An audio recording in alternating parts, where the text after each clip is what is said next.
Good morning, everyone. It is 10 o'clock. Just confirming, Jeff, Neil, virtually, you can hear me okay? Yes, I Okay. can perfectly. Thank you, All right, Erin. great. So welcome to the workshop today. We have a good amount of people here in the room and a good amount of people joining us virtually. So I will go ahead and let Jeff kick us off. Will do. Thank you very much, Erin, and good morning, everyone. We're really pleased to have you join us today, both those in person who might still be braving some slippery conditions on the roads, and then, of course, those joining us online.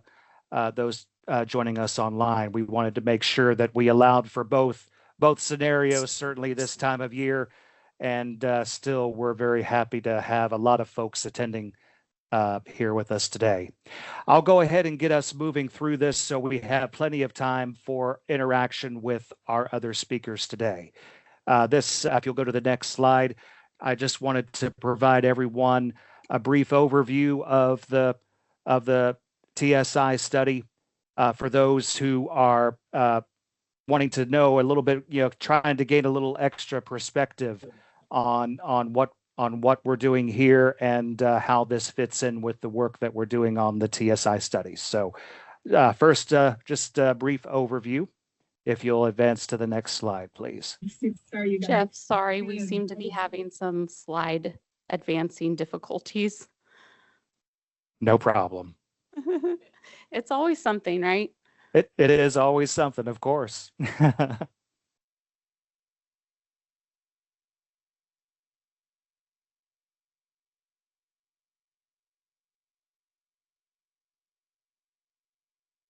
There we go. And go ahead and move on to the next slide. Thank you very much. So this is just a brief introduction to the objectives and partners when it comes to the TSI study. We began this effort back actually about 5 or 6 years ago, really to start obtaining the funding necessary to move forward, but we officially kicked off in 2022. But this is a $10 million comprehensive planning effort to address flood risk upstream of the Dallas and Fort Worth urban cores. The idea is we are trying to act proactively as opposed to reactively to mitigate and address flood risk, obviously integrating the infrastructure groups involved with transportation, stormwater management, and environmental. And the idea is doing this to improve the safety of our residents' property and infrastructure as these areas upstream continue to grow rapidly.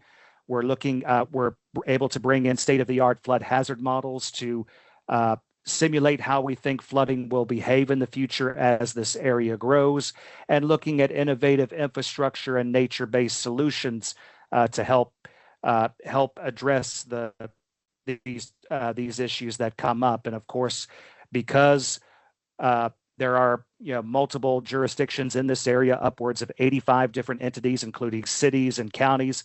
We want to make sure that this effort is providing the tools, literature, and the data necessary to help communities engage with this process and be able to work as effectively as possible to deal with these conditions as they continue to change. Next slide, please. This is our timeline for the remainder of our study. As I mentioned, we started back in 2022, but our goal is to finish up at the end of this year. This is among several workshops that we plan to be able to get additional input beyond some of our regular stakeholder feedback that we obtain at least once a year through a series of meetings throughout the region. But after we complete our hydrologic and hydraulic modeling and get feedback from you on some of these policies that we're outlining here, we hope to present potential final products over the course of this summer as we finalize the report to our funding agencies. Next slide, please. And so we're doing this because, and we've seen clear evidence of how urbanization increases flood risks. These are really the areas that are affected most by the addition of impervious cover, meaning that as you transition from natural base cover, trees, grasses, to concrete and steel. It affects evapotranspiration. It affects filtration. Uh, and so that ends up increasing runoff. And we see that contributes to about 10% more runoff than what would otherwise occur. What's most important, though, is that urbanization also depletes valley storage. We often see that, and because we don't have floods of record beyond what has been recorded, or the time that human beings have been in this area, sometimes we end up developing in floodways, and the combined effect of that translates to as much as 30% more runoff. And you can see in the maps that we've shown below the potential effects of those changes over time. Next slide, please. And we know that it is the stormwater infrastructure, the transportation infrastructure that are affected most often, most severely when flood events occur. When those failures happen, it affects emergency response and evacuation efficiency on the transportation side, certainly connectivity to critical services and education, and the ability for us to be able to properly maintain our assets as much as possible. If y'all would please check your microphones and make sure that you're muted. I appreciate it. And of course, we'll look forward to getting your comments and questions here shortly later in the agenda. And of course, because we don't have consistent information in regards to stormwater, we don't often see or completely understand how failures there occur, because it's difficult to get that accumulated effect of developments and how their contributions to drainage and other areas ends up impacting the overall ability for water to drain from the watershed. So we want to eliminate or at least alleviate the ability or the need to have to rebuild with these excessive costs when these events happen. We want to prevent fatalities wherever we can. And certainly we're seeing already that upstream development may be rendering downstream road crossings and drainage systems inadequate. So this is ability to be able to address those types of problems right now. Next slide, please. This is a flow chart, trying to be as simplified as possible, trying to show how the modeling will be performed. We will look at changes in permeability and valley storage due to urbanization between 2020 and 2070. We'll set up within models basically simulated reservoirs within each subbasin to identify, as the nature of those floodplains change, how the peak flow in those areas are adjusted due to various size storms. We'll be able to look at how much total storage might be needed in order to make it where areas don't flood any worse than they do today. That water surface elevations and the speed and extent of that flow, trying to keep that to today's conditions. Here. Next slide, please. And so this idea is that we're setting up ability to be able to have assets be able to help adjust the flow of water through different designs, setting up ability to preserve storage wherever we can, and ability even to look at how this can affect water supply, groundwater recharge, and then looking at employing a number of different systems, both gray infrastructure and green infrastructure, bioretention systems as well, to try to address this problem. A lot of these mitigation strategies are typically made possible through various regulations, and so it's not just trying to identify the most suitable alternatives to address this problem, but ensure that local governments, transportation providers have ability through their regulations to be able to look at this information. You'll notice that as we were preparing for this workshop, that you were sent several copies of various regulations that we've identified that we'll be talking to you about today, and that really sets up the primary reason for this interaction here this morning. Next slide, please. And this is important because we need to understand what codes, from a development standpoint, what ordinances, when it comes to floodplain management, allow for or encourage the ability to address flood risk and integrate these different infrastructure groups together. Many ordinances obviously are enabled through state codes. We'd like to understand what they are. And then the idea is when we provide this resource of information, what codes have been effective in other communities, that other local governments may choose to use this information as a way to help them improve flood prevention and mitigation over time. Next slide, please. So in the form of development regulations, this is ways to look into changes in land use, zoning, subdivision codes, using them to be able to employ more instances of green stormwater infrastructure, low impact development, other strategies. We've provided some examples here below, and certainly within the materials that we emailed you before the meeting. And hopefully we'll have more opportunity to discuss how using these codes have been both challenging as well as successful. And we want to also do the same thing when it comes to floodplain ordinances that we'll talk about here in the next slide.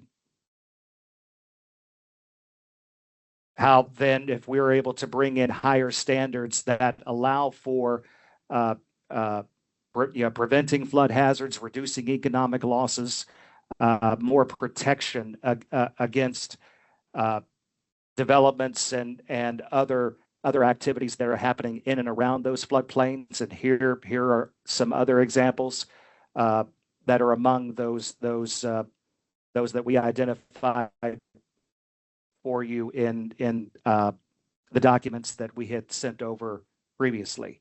This really establishes the main reason why we hope to have this discussion with you today. If you'll go to the next slide, please.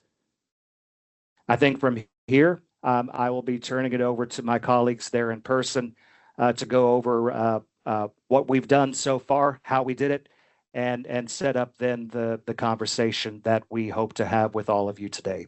Thank you very much. Hello, everybody. Thanks for being here today.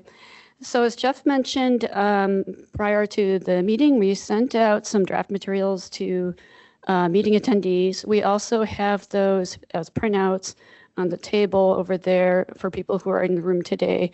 And we've also put a link in the chat to those materials as well for people who are remote who haven't had a chance to look at those. So just wanted to talk about what we did here.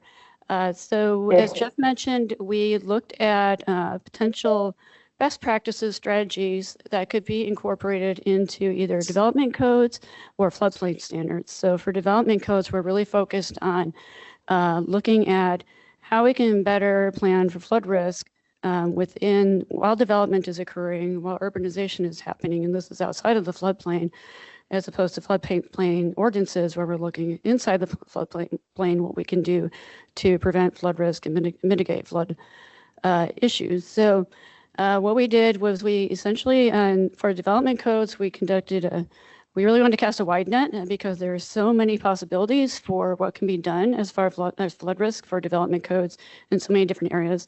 So we did a nationwide review of those innovative flood prevention strategies. And as Jeff mentioned, that's really looking at green infrastructure strategies or low impact development or nature-based solutions that can be incorporated into development codes.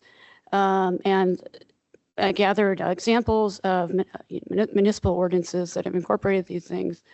And then we talk to practitioners to try to understand these, how these are applied in the real world, challenges and opportunities there. And then we also then assemble the reference, focusing on mostly on in-region examples as being the most relevant to what what we're doing here in the region. But we also have some examples of best practices and strategies happening outside of the region in the state. So those are available in the tables that talk about development code or development code best practices. And then for floodplain standards, we consulted the Floodplain Management Association as well as COG resources that we have available to identify best practices and standards. Also identified cities in North Texas, again, that have implemented the best practices to put together an inventory. And then we have that table available as well that's focused on those standards that can be incorporated into floodplain ordinances. And really what we're hoping to get from you all is feedback on those inventories that we've developed. What would you like to see that's not there already? What do you particularly like? And what do you think would not be real practicable? We'd like to hear all those things. If you want to discuss those later in our discussion, that's fine. You can follow up with us afterward as well. Any of those are options. So to try to make this all, there's so much information, so try to make this all into bite-sized pieces. We tried to break down into categories, and so this follows the tables that you have available. For the development code strategies, we had two categories, the built environment and then open space and environmentally sensitive areas. And in the built environment, we have a couple of kind of subcategories of the different strategies that could be considered. So those include stormwater management, low impact development. So those looking at things like, for example, innovative infrastructure, green infrastructure, or low impact development requirements. Street design, this is considering street design for flood resilience or street location either in or near floodplains. A couple of the other subcategories we had in built environment are strategies that are focused on impervious cover. So this is considering things like impervious cover in parking lots, or looking at parking maximums or reduced parking requirements to try to reduce impervious cover. As well, we also had conservation developments and subdivision standards. So strategies considering trying to encourage or incentivize conservation subdivisions, cluster development, and using things like consentive zoning. So these are just kind of some of those examples. And then the other large major category we had in for the development regulations was environmentally open space and environmentally sensitive areas. So that includes these subcategories of sensitive resource and habitat protection. So some jurisdictions have done critical area overlays, and there's conservation buffers, subdivision natural features, and then open space preservation and growth management. And so that's really looking at green space and open space preservation, of course, and then open space protection. Or, for example, conservation subdivision might look at transfer development rights tools. So there's just a lot of examples. So that's just kind of a quick overview of the kind of trying to step through the information that you have for the open space, or excuse me, the development codes, and then I'll pass it over to Erin to talk about the, floodplain ordinances.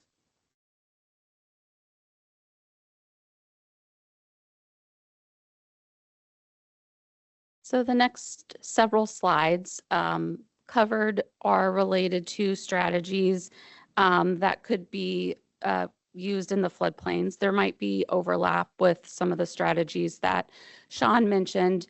In the interest of time, I'm not going to read through each of the slides, but the handout that was provided at the door in the room, also online, the floodplain related one really identifies these best practices.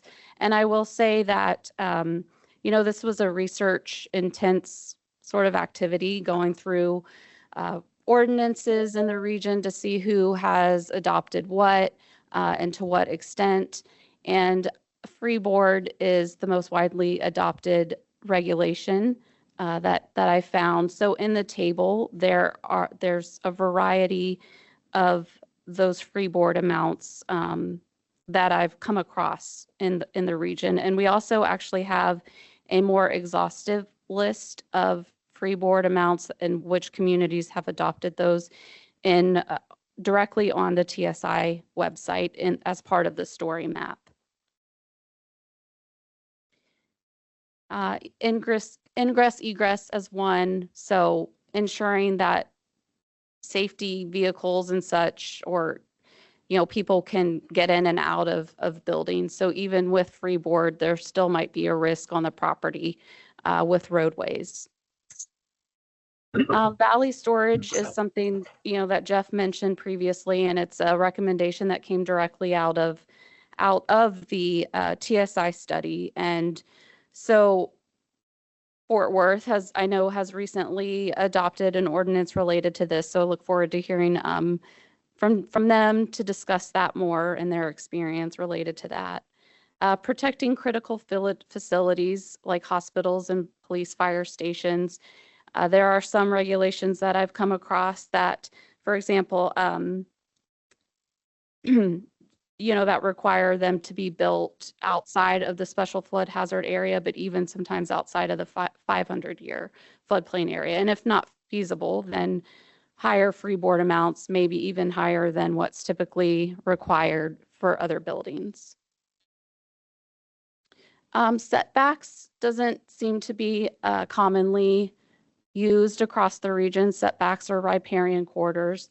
There are some examples listed in the handout of who is using what, but it can vary from 10 to 25 feet from a certain point on the stream.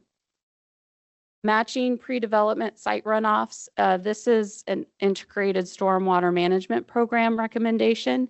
So communities that have implemented ISWIM and they're certified have either implemented this fully or partially by requiring downstream assessment and installing on-site stormwater management controls. And then the no rise, prohibiting rise in floodwaters, no inverse impact type policy. There are a few of those listed as well, and I know Wise County is one. Fort Worth and Wise County enforce a strict 0.00 foot rise. So we'll hear more about that, I'm sure, in a little bit as well. And then just kind of some others are listed here to consider. And of course, if you had feedback on others that should be considered, or if you're looking through the table and your community has adopted such regulations, then I'd love to add you to the table. I realize the table is not, exhaustive, just kind of providing some examples of some of the things that we've seen.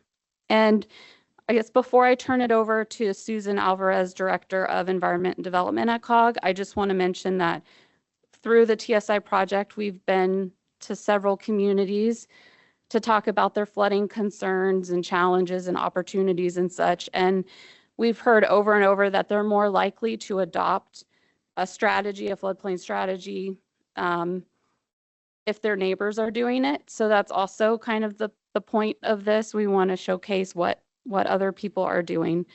So anyway, I value your feedback. If you will have some contact information at the end, you can reach out directly to Sean and I regarding these resources. But I just want to go ahead and turn it over to Susan, who will introduce our speakers.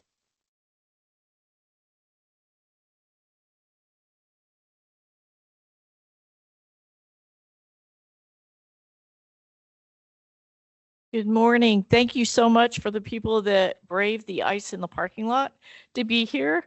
And I will say we have almost 100 people online, and I am totally excited that you were able to sit in this morning. We have a lot of good information. Just a quick shout out to our in-house interns and to Katie Hunter. They are the ones that did the footwork on running down a lot of these development ordinances, and good ideas. And it's really interesting when you look at a widespread collection of different approaches to the same problem. The next obvious question is, well, what are people doing here? And so that's why I'm really excited for this next section of this event this morning.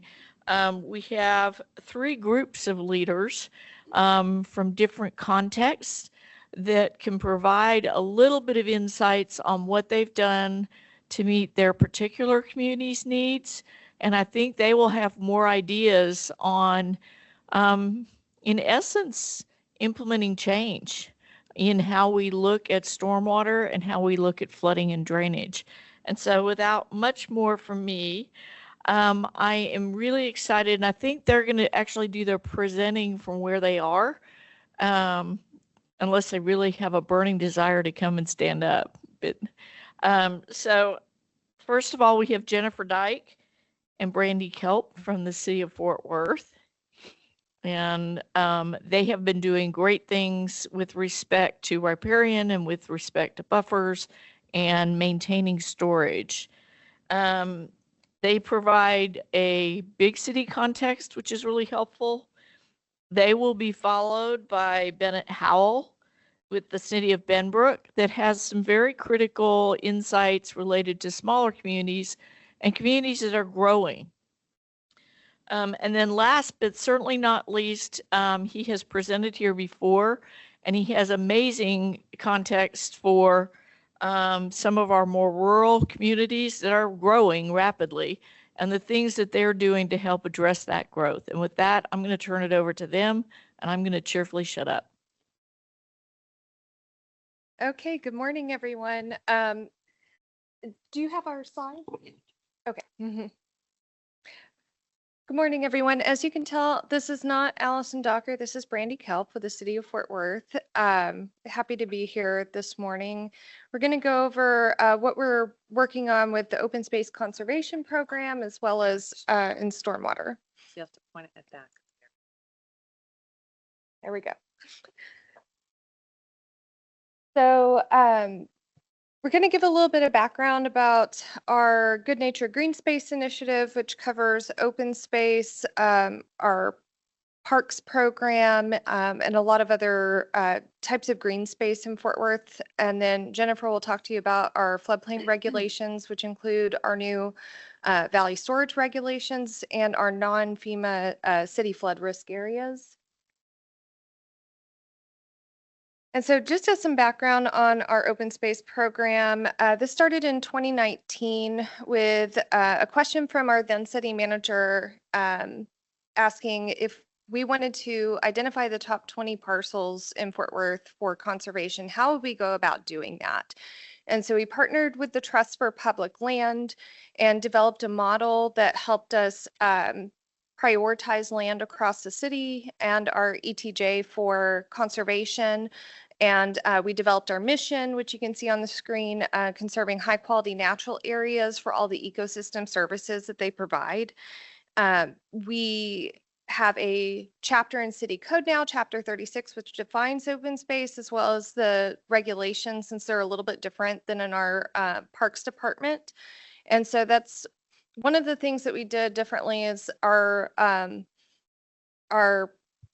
open spaces are different from our parks in that they have a separate funding source and they are not governed the same way like Chapter 26 state code doesn't apply to open space. But that has helped us be a little bit more nimble and have more flexibility in our program. And so the map that you see is our analysis result from our model with TPL for our open space priority areas that we'd like to preserve. And to date, we have just under 700 acres that we've acquired or in the process of acquiring currently. We spent 97% of our total budget, which came from our gas lease revenue, as well as the 2022 bond. And recently we partnered with the water department with some of their property around Lake Worth to preserve as open space. And we're looking at activating that area of 12 or sorry, we're looking at activating that area with trails, and it's total about 1,100 acres out there as well. And so we're just looking at the future with the 2026 bond coming up and identifying those next round, hopefully, if we get that funding, the next round of properties that we're going to be looking at. And I do want to mention that we have been leveraging our funding by doing a lot of joint acquisitions with our parks department. We just delineate out in master planning which parts of those are parks and which parts are open space. And we recently acquired some land with parks and the Tarrant Regional Water District for future projects as well as conservation. And one of the things we get asked a lot, people are very supportive of our program. They understand the need to conserve open space, but they want to know when they're going to be able to get out there and start hiking and utilizing these spaces. So this year, we finally have the budget to do some investigations into our site. So we're trying to benchmark our ecosystems as well as do some suitability analyses on what types of programming would be appropriate in these spaces. So it's never going to be a fully programmed area like a park. We're looking more at trails, wildlife viewing areas, those types of things, the amenities that you might find in a state park or a national park. And one of the things that I wanted to mention, though, is in every survey that we've done from the city, we've received about 98% of the respondents saying that they support open space conservation. And the number one priority that we find is still for conservation itself, for ecosystem preservation. So even outside of the recreation, people understand the need to preserve our natural areas. And I think that that has really helped the success of our program. And so one of the things we're working on, and this is across departments, this is with stormwater, this is with our parks department, we're developing a natural land management policy that will govern how we're approaching land management as a city. And so, you know, this won't really get into the details of the implementation, like the prescribed fire and, you know, invasive removal, but this is saying that we're shifting from, you know, those mowed and manicured spaces toward a more natural land management strategy. And so this would apply to open spaces, to park natural areas, to our riparian buffers. So we're looking at those assets and those lands across the city where this would apply. And we're hoping to have that policy adopted in March.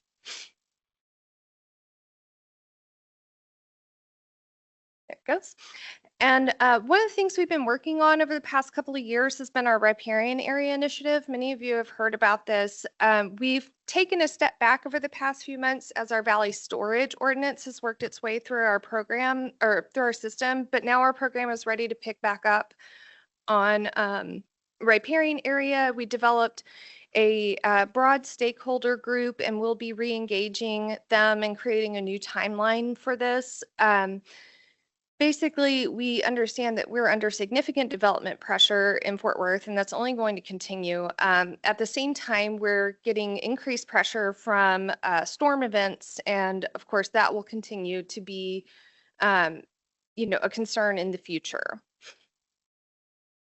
And so we've proposed a riparian buffer that essentially would be the FEMA floodplain or 100 feet from the NHD center line. And we chose that because that data is readily available. We don't have to perform years of studies in order to implement that buffer. And it is notable that only 5,000 acres of that buffer that we're proposing is not in the floodway. So that's not even floodplain, that's floodway. And so we tried to develop a reasonable approach. And one of the things I do want to mention on this is that in the extraterritorial jurisdiction, most of the time we are including this in the development agreements in order to get that incorporated into that ETJ development, which is where the vast majority of our development is occurring. And so in order to implement it, outside of our city lines, we found that that's the best avenue for that.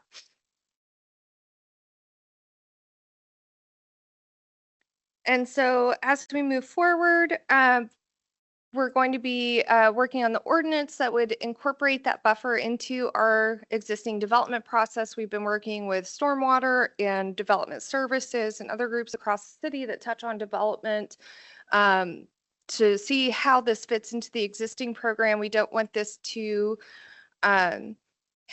slow down development and have a huge impact on it. So we're looking at how to integrate that into the existing process, with as little extra work as possible. We're looking at where administrative relief might need to be applied and how that would work. And we're working on updating our manuals and ordinances and looking at all of the different things that the buffer would touch. And so I'll turn it over to Jennifer. Thanks, Brandy. Okay, I have to do that. Okay, so I'm going to just talk about a couple of the City of Fort Worth's recent efforts to update our floodplain ordinance and our regulations. And we've got lots more that are mentioned in the handout, but I'm going to touch on the two that we most recently took to City Council for adoption. So the first one, it's going to be driving me crazy. The first one is Valley Storage. And so City Council actually just adopted these new regulations in December of this year, and they actually take effect February 1st. So they're not in effect yet, but just within the next few days. And so what we did to prepare for this is we did some case studies in the city of Fort Worth to help to show that there are impacts, just like I think Aaron talked about earlier today. When you fill in the floodplain, that water's got to go somewhere. And so what our recommendation was to preserve Valley Storage at a 1-to-1 ratio. So we don't have that net loss for all of the city of Fort Worth. So the city of Fort Worth has been a partner in the COGS Common Development program along the Trinity River for years, but we really used that as a starting point and we wanted to implement that citywide. I hit the wrong button. My fingers are fat. Okay, there. And I will say my words are kind of like a lot of words and small, but so let's see here. So in terms of what we did is we updated our floodplain ordinance. So our ordinance has the regulations for Valley Storage. And then what we did is we put together a more detailed implementation guidance. And eventually, I think our plan is to take that implementation guidance and then integrate it into our stormwater criteria manual. But that takes more time and more process. And so we started with this implementation guidance, which is meant to be a living more detail to go along with the floodplain ordinance, which is a higher level. And so I think that that's really helpful. We worked very closely with our stakeholder group to put that together, and then our both city and consultant review team. And our consultant review team works both for the city and for the development community as well. So I think that that was very helpful to put that together. So I kind of wanted to focus really on, since this was very new for us, what were those challenges for adoption and what were the tips, kind of takeaways, and then how, how others could implement this. So challenges was this is a really long time frame. So we started these case studies in 2020. And so kind of that took a long time. I think the key there is don't give up. We kept at it. So it took 2020 to 2025 adoption for this. So really just don't rush the engagement. Take the time to identify the right stakeholders, engage them early on, have those discussions. We had both like big meetings with stakeholder groups, and we had smaller meetings. We formed specifically for this effort, like a specific stakeholder group to work with, to get feedback on Valley Storage. And then we took that to our development advisory committee at the city, and we worked closely with them as well. So really make sure you're including the development community as a key stakeholder. Make sure you keep city council updated. So over the course of this 5-year period, we had several informal reports to council and presentations and opportunities where we updated them along the way.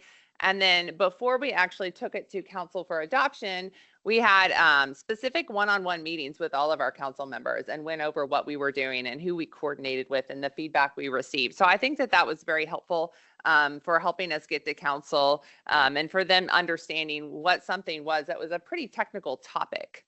Let's see, my other point is about case studies and benchmarking. So again, it's very helpful to know, you know, what are other people doing in the community? And so I think that's a great thing where COG comes in and helps pull this information together. It's always helpful to say, you know, Fort Worth is not the only city to do this. In reality, Fort Worth, I think, was one of the few cities in the area that didn't have citywide valley storage.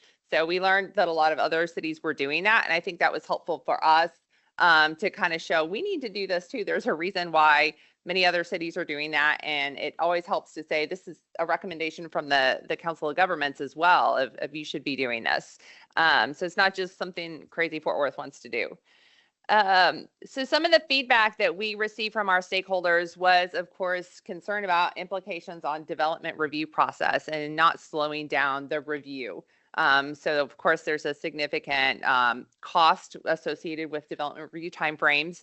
And so what we did with this is we really wanted to integrate it into our current development review process. So there's no separate permit, like review permits or anything like this. This is all done as a part of our floodplain review process with the same review timeframe. So the review timeframes don't grow longer or anything like that. So I think that was a key part too, is we really wanted to maintain those current review processes and timeframes. Let's see here. We also wanted, again, kind of like what Brandy talked about for riparian, is looking at those appropriate exemptions. So, you know, utility crossings or major arterials where it's just not always going to be feasible to maintain that valley storage. So we know we don't want to limit development. We just want to be smart about it. And so that was something important for us to make sure we have some exemptions, and all of those are included in the ordinances. And then two, if the developer wasn't doing detailed modeling, we wanted them to have the ability to pull information from the FEMA studies to provide us with that information on to show that they weren't impacting valley storage. So there again, we were trying to not have the developer have to go and produce a bunch of stuff if they weren't already going to, but more being able to use and present their information differently to show that they were not impacting valley storage. And then lastly, just determining appropriate grandfathering. So if the engineers had already submitted studies and, you know, floodplain development permits, and they'd already submitted all that information, we of course didn't want to have them go back and have to change their plans. And so that was kind of our cutoff, is those development plan submittals and studies. We wanted them to be able to use that information and not have to go back. So that's a good reminder, is you've got, you know, a day, I think, to submit that before our valley storage takes effect. So again, I think anyone, you know, could take our new regulations and implement those. And the great thing is it doesn't just benefit the city of Fort Worth, it benefits everyone downstream of Fort Worth too. So I think that's great.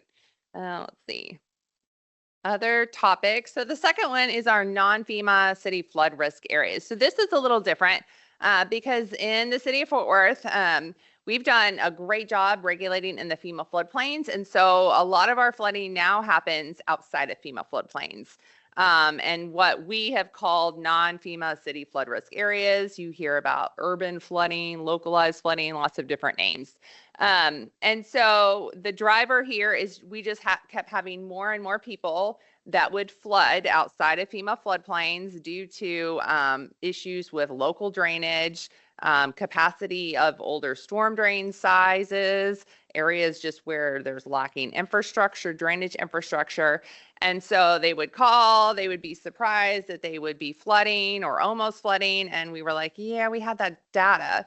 And so we really wanted to be able to get that data out and communicate with that data so people would better understand their flood risk and be able to take precautions and make those informed decisions. And then two, so we could actually then regulate to better protect both the new development as well as that existing development around them.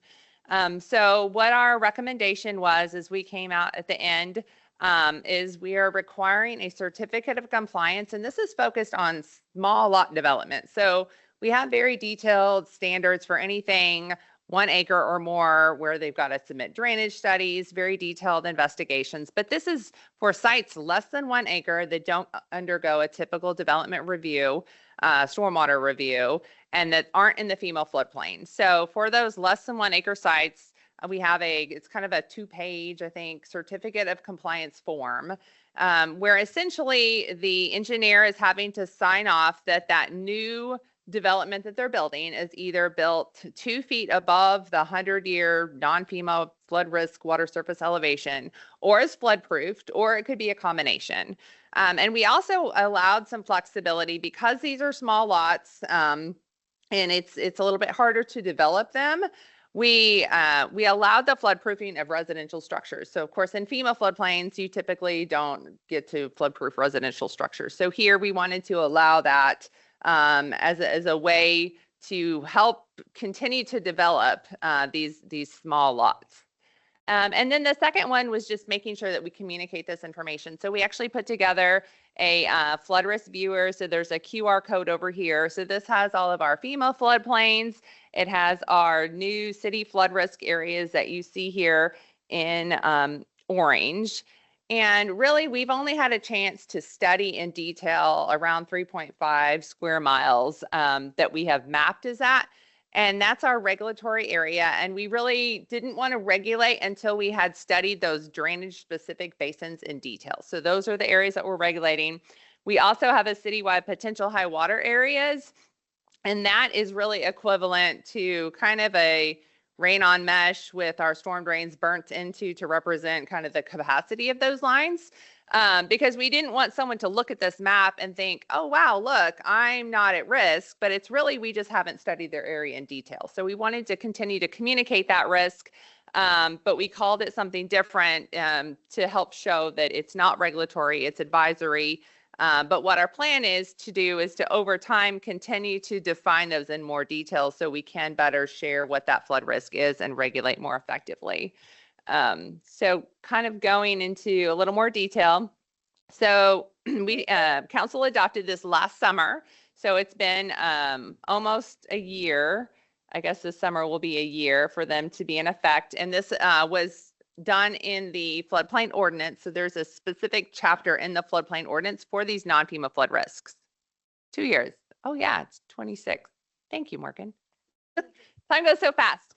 And then we also put the details into our stormwater criteria manual as well. So again, this one was a very long time frame. We started this, I think it was 2018 was when we kicked this off again. So just don't give up. We had to deal with COVID. We dealt with changes in city staff, changes in stakeholders. And so we had to go back and re-educate stakeholders as they changed and transitioned.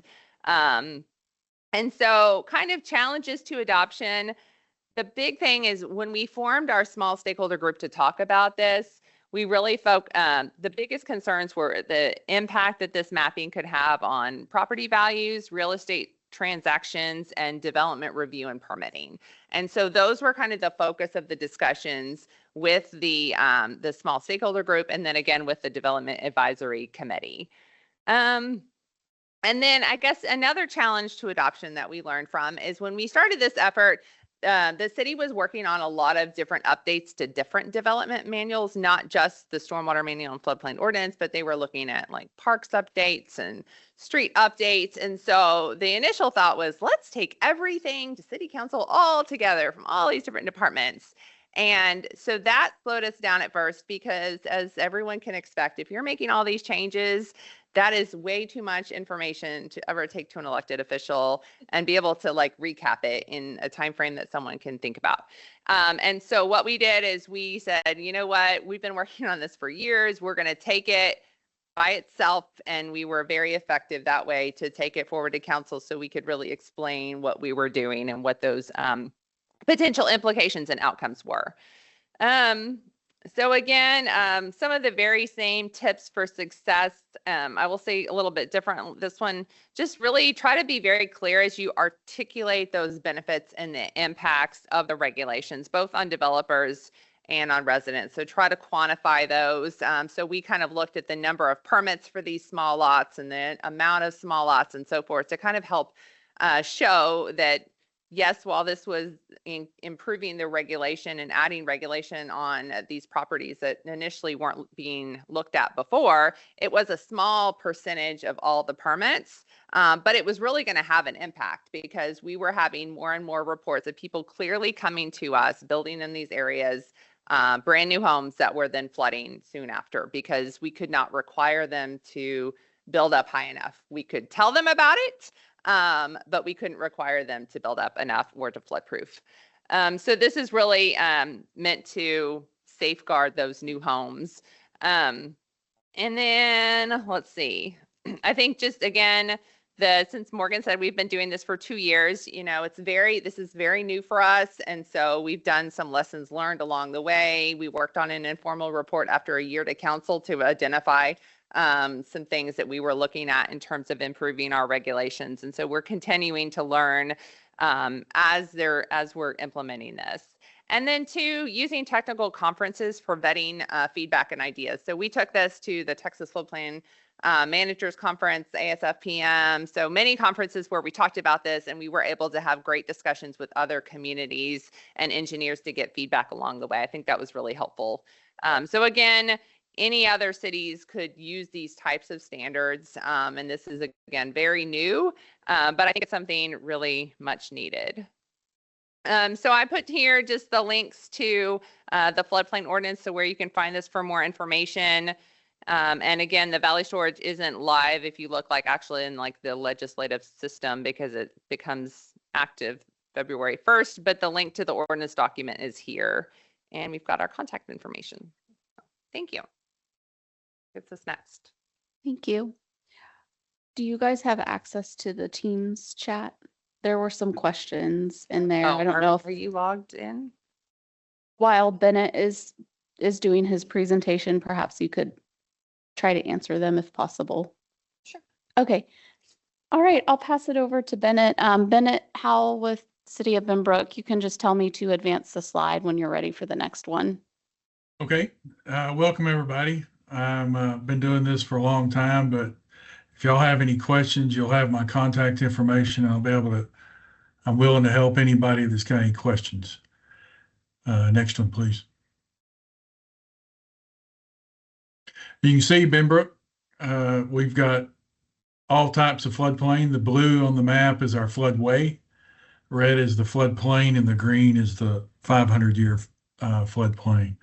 And the big blue floodway mark on the north end of the city is Mary's Creek. And if you're really bored and want to see social media and Mary's Creek, just Google it and you'll wish you never did. Next slide, please.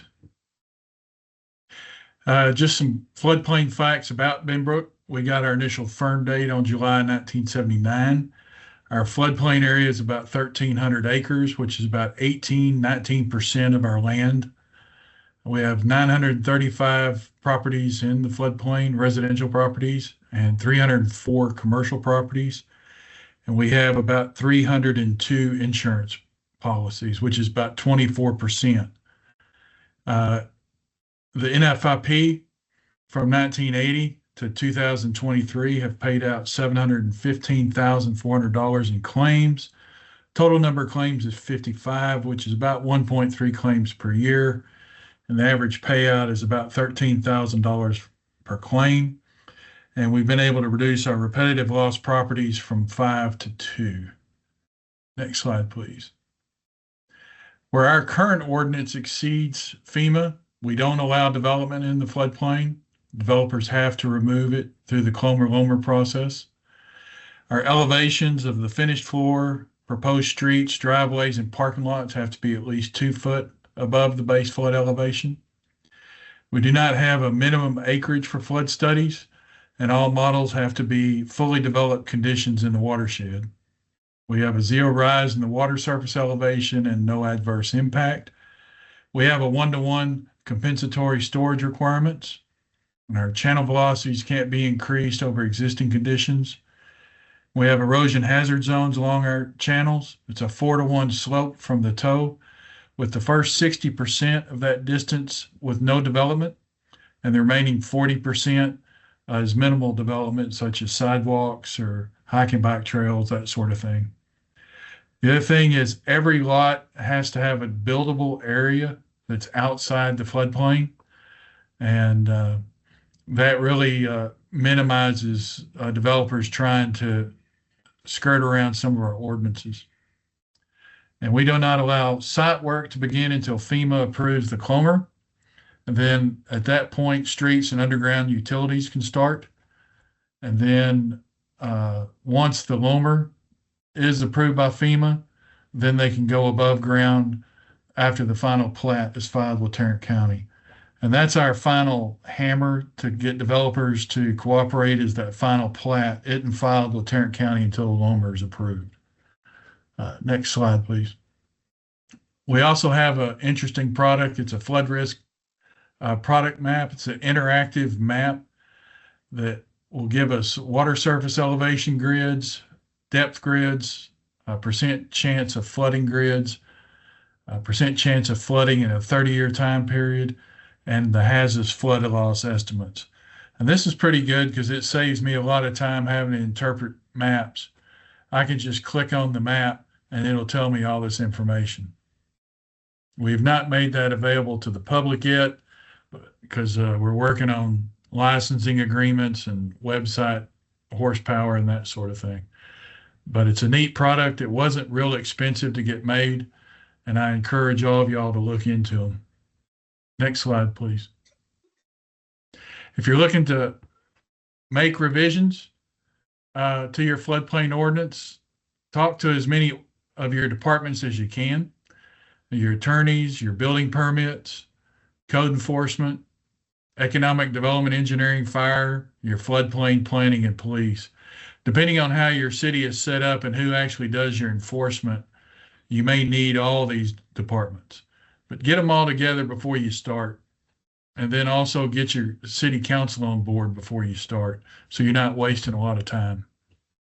Next slide, please. The question is always, how strict is strict? And there's always got to be a balance between fair and strict. And both developed and undeveloped land fall under the same regulations generally. If you make it too strict, existing structures can't be repaired, or it might be considered a regulatory taking. And then some courts have ruled that if certain regulations are too strict, then cities and counties might have to purchase properties. Next slide, please. Here's an existing structure dilemma. Let's say your council and commissioners court want to tighten up on your ordinance so that no development in the floodplain is allowed and that the floodplain can't be reclaimed.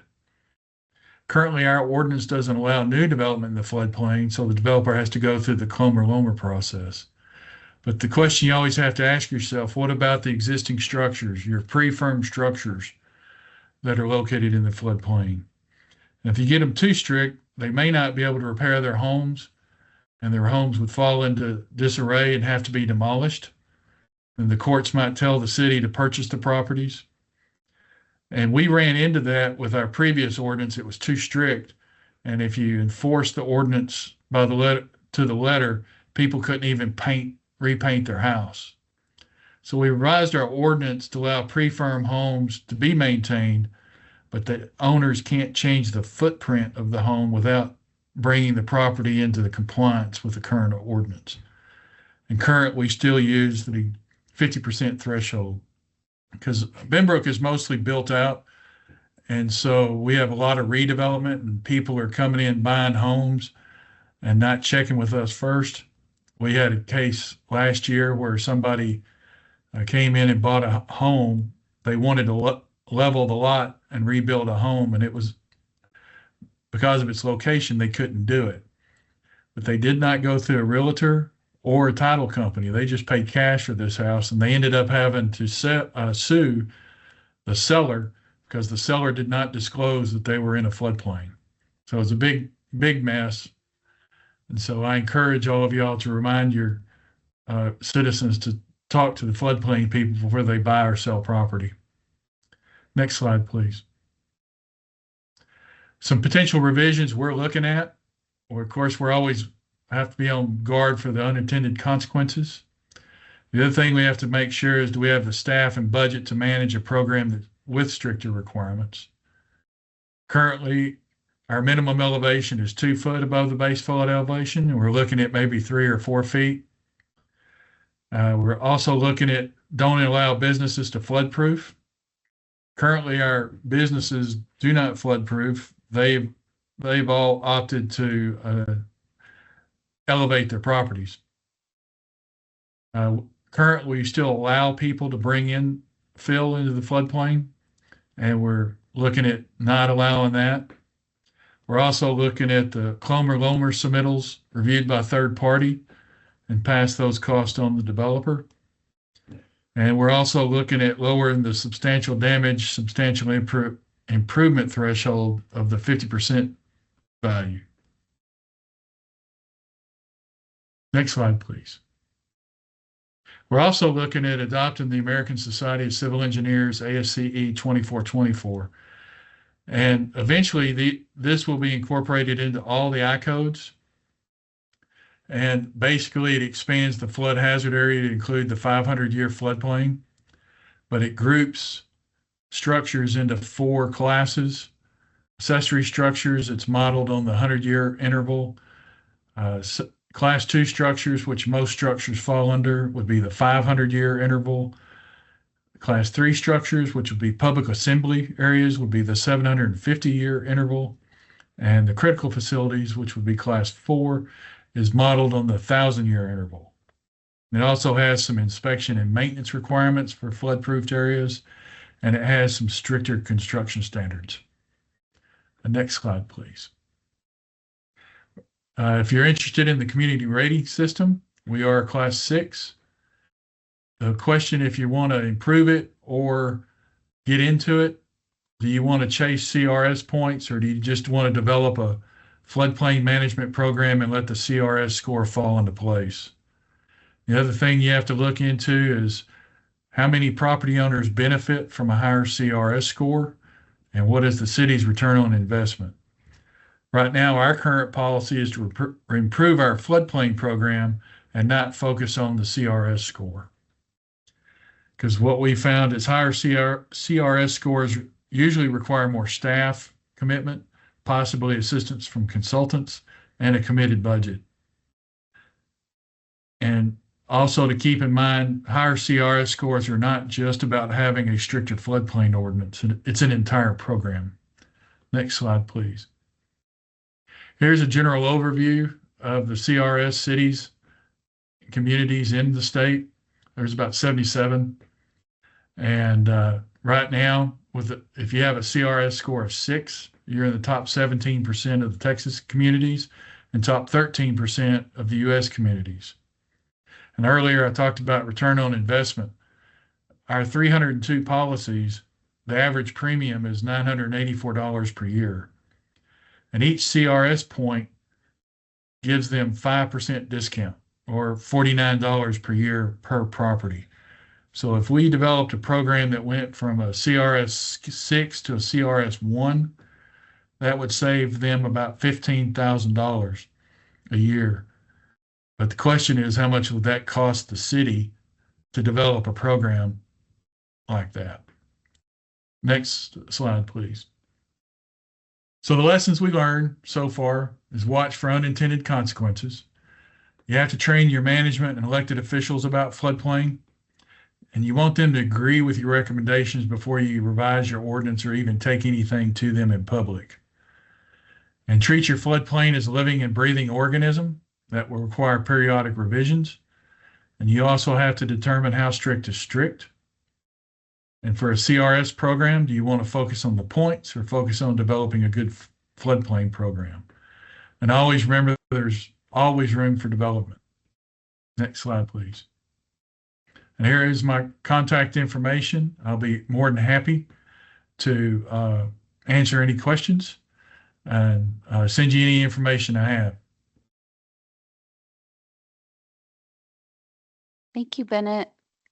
I'll go ahead and pass it over to Chad Davis with Wise County.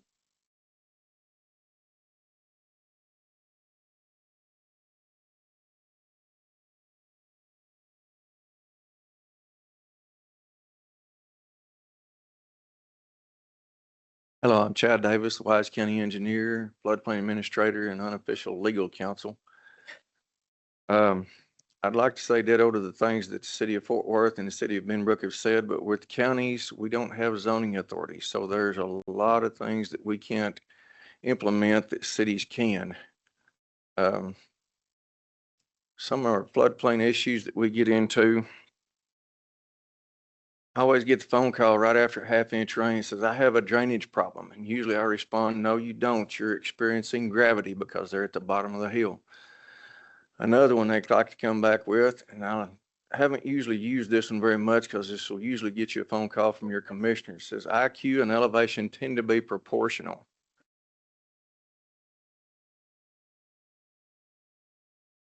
I would encourage you to have pre-development meetings.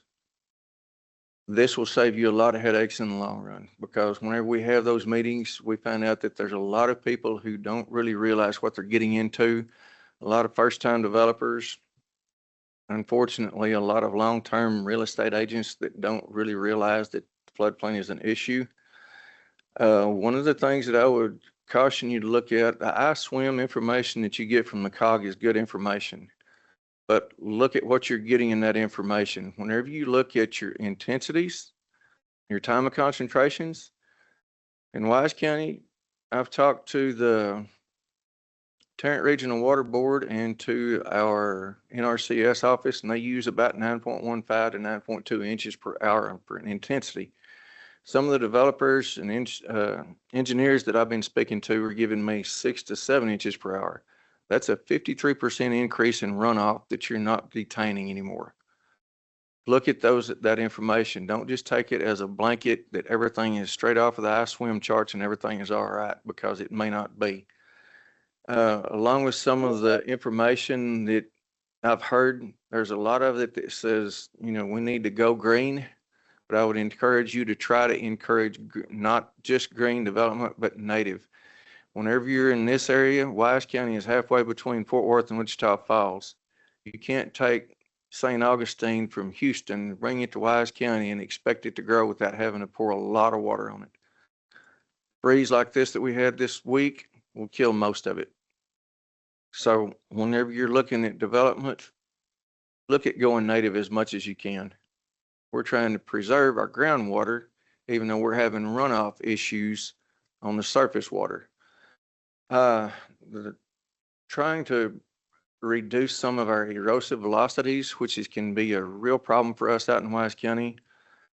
Our development rules and regulations that we also like to refer to as suggestions and recommendations. Usually people laugh at that. The maximum 6 feet per second, no more than 5% increase in velocity. We do that because whenever we get out there, a lot of times it'll wash out our ditches on our county roads before they're even developed. They've got to get something established out there to hold those. And unfortunately, some of our younger engineers and older engineers like to say, well, we'll put rock filter dams in it and that'll fix it. That creates a maintenance issue for the cities and the counties whenever it happens, along with the people who own that property who now have a rock filter dam in their yard. We amended ours February the 10th, 2025. A lot of the stuff that I've heard, Bennett mentioned that the 100-year, the 500-year, the larger floods, we realized that there's a lot of flooding that goes on before the 100-year flood happens. In those pre-development meetings, we like to tell our developers and their engineers, there's a lot of flooding that occurs before that time. And if you'll think about it, the flood insurance rate map is for insurance purposes. Whenever you look at that, we're trying to protect people and try to reduce our maintenance issues for the future. And we've had a lot of floods and people say, well, we designed it like it was supposed to be for the 100-year flood. Well, we started making them do a 2-year, a 25-year, and a 100-year flood for detention.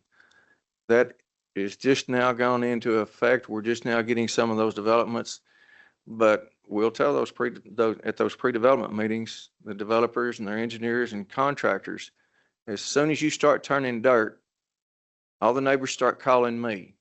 And they say, I don't like what my neighbor's doing. And I can't blame them, because their taxes are going up or the taxable values are going up and they didn't do anything to their property. And then they said, what can you do to stop them? Nothing. Their second question is, what can I do to sue them?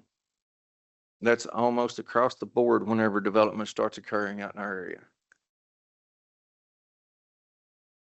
I made this presentation once before. A lot of the stuff that they mentioned is to try to help with change and development. We're trying to reduce the change in what development is doing to us. There's a phrase that I've used, and I'd encourage you to stick with this a lot as much as you can. It said the Almighty had a good plan if you'll just try to stick with it. I've had engineers that would try to run water uphill so that they could get it to go to their detention ponds. This is some of the impacts that's happening to county infrastructure. We've got a lot of flood control dams in Wise County. Our environmental services group maintains, I think, 108 flood control dams. We had 2 occasions in 2015 where this happened. It washed the road completely out. Where we had those flood control dams, we didn't have this big a problem. But now then we've got a development problem that they want to build downstream from our flood control dams in the breach inundation areas. I have people calling me all the time and say, do I need a floodplain permit? This is a tank battery that's just north of the city of Boyd. And ironically, the oil field has been more conscientious about getting floodplain permits than almost any other industry. One of the biggest problems that I have is that real estate agents evidently don't understand the floodplain. And whenever I say the floodplain, everything's in the floodplain. Most of what we have in Wise County that's shaded on your map is going to be a Zone A floodplain. That's one of the things that we've done in some of our ordinances that I'll get to in a minute. Some of the impacts to the public and private property. A real estate agent looked at this and they said, oh, that's a pretty house. Just needs a little bit of yard work and everything will be great. That's the same house. That property has sold 3 or 4 times since I've been county engineer. I've tried to discourage this. I've tried to have meetings with developers, with real estate groups, and I've used this one instance, and it almost cost me a lawsuit this last year. They bought that. They didn't even know what the floodplain was, what the Zone A floodplain was. They had no idea what the base flood elevation was. Matter of fact, they could barely speak English. Their real estate broker couldn't either because he was their relative. One of the issues we've had in our development has been adequate access. This one, there's about 30 houses behind where I'm standing. I took this picture that have no access to get out. And I think it was 3 years ago, I stood in the gate of the Wagner Ranch and waited 20 minutes for somebody to show up while I watched 100 acres burn. And I was thinking, if this was an RV park, how would they get out? It's not just about some of the engineering issues that we run into. Sometimes we need to remember we're engineers. We're there to protect the public safety, health, and welfare, not just the developers and growth. Some of those breach inundation areas that I mentioned to you. On the left side of this picture, there's a flood control dam. On the right side of that picture, there's a house, barn-dominium. They have built where we no longer have access to that flood control dam to even maintain it. How many of you know what the breach inundation area even is? I see a lot of hands. I see a lot of people that don't. It's where if that dam breaches, your property is going to be taken off the map and downstream. And you cannot imagine how many developers we have that want to build in that area now. Here's one of them. I'm not going to tell you what city this is in, but it's in a county north of here. You can see that flat line across there at the top of that dam, and you have houses immediately downstream. I had one guy come in my office who actually lived in that neighborhood, and he's a developer. And it was all I could do to keep from saying, are you stupid? Do you not realize that you can lose your house? And as I mentioned again, we're engineers. We're required to protect the public safety, health, and welfare.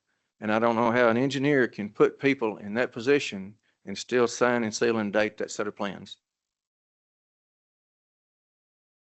In our floodplain, in our ordinance, we are not a zero rise county. This, if you look at that bottom line down there, it shows a little red 0.0 feet. It says the base flood elevation shall not have a difference between the existing and proposed conditions of more than 0.00 feet. That does not say a zero rise. I can pave everything out there, run water off of it fast enough that it will not rise. It's a 0.0 feet at the boundaries of that development. We realize that there's going to be changes within that development, and we know that we cannot affect existing structures in the floodplain. But at the same time, we don't need to be affecting properties outside the floodplain. There's an engineer in here right now who's worked with this with me before, and we had to defend it before FEMA. They told us, they said, you're outside of your flood damage prevention ordinance. You're in violation of it. And I told her, I said, no, we're not. We had to have a meeting with myself, the engineer that designed it, the owner, the contractor. There was about 20 people on that conference call with FEMA. And whenever I told them, this is a zero change, we reviewed it where there is a zero change at the boundary. They said, this will be the easiest one we've ever reviewed. Send out a letter to all the impacted neighbors and tell them there's a zero change. And that was the end of it. Like I said before, whenever the neighbors see that you're digging dirt on the other side of them and they're downstream, they're going to start calling and raising Cain and saying, look, you're doing something that has an adverse impact on me and we want to sue somebody. If you'll do this, and it's a little tough from the engineering side of things, but at the same time, we're engineers that have been hired to do just exactly that. Protect the public safety, health, and welfare. We're also in a recharge zone for the Trinity Aquifer. Far western side of Wise County, we're not looking to try to seal the surface off. We're still wanting water to be able to filtrate into the aquifer. So if you have a zero rise, you could still get by with what FEMA requires. As a matter of fact, it might even be an increase in their standards. But we're not looking to run water off. We're still trying to stick with what I said in that other previous slide that said the Almighty had a good plan if you'll just work with it. Breach inundation. It has gotten to be a huge issue in Wise County and in several other counties. It's dealing with your surface runoff, but those are just a glorified detention pond is what they amount to. They have a lot of purposes, but they are for flood control protection. They cannot serve as they need to whenever you have people putting houses and developments in the downstream breach inundation zone. And as I said before, if you're an engineer, I don't know how you can sign, seal, and date a set of plans that puts people in harm's way downstream in the breach inundation zone. We've put it in our development rules. I should remember what year that this was instituted because we just had a lawsuit over this in the last year. Make sure this information is not readily available to the public. It's protected, but at the same time, if a developer wants to see if their property or a potential property could be in it, you can contact whoever maintains those and find out if it's going to be a problem. Like I said, if you have those pre-development meetings, you can meet those people and try to do it before they get $1 million into investment and then find out that they've got a problem. I had one developer, first-time developer, had already bought his property.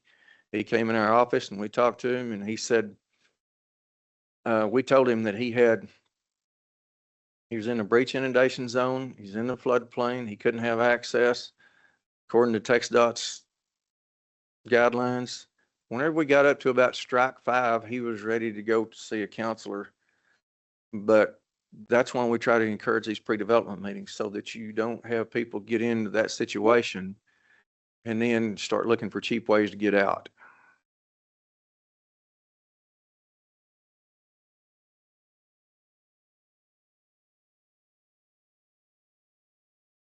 this is something that, the reason I put that in on or off stream situations, there are some other state agencies that do not go by the same development rules and regulations that we do.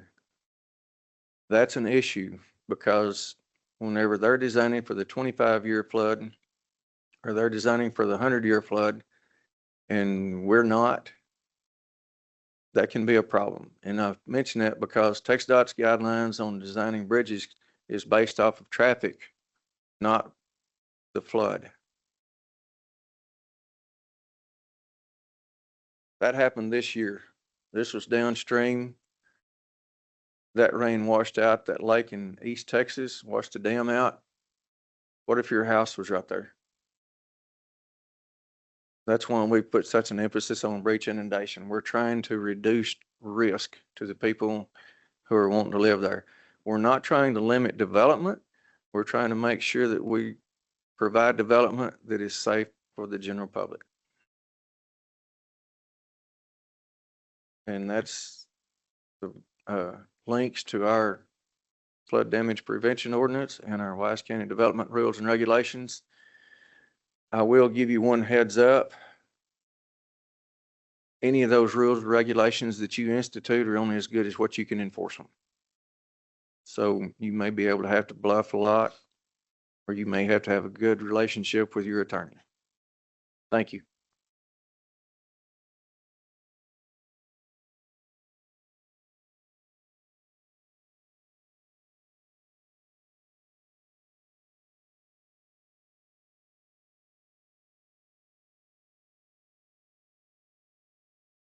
Hi there, everyone. We have a couple questions for our speakers that were in the chat. We can take a moment to review some of those questions. We had a question that asks, are the acquired open spaces maintained or allowed to remain natural? If maintained, how is the maintenance funded? I touched on this in the chat, but we are currently only performing emergency maintenance, so maybe removing hazard trees, anything that could cause flooding, mowing fire breaks, things of that nature. And that's currently funded through the general fund, and the Park and Recreation Department performs the maintenance.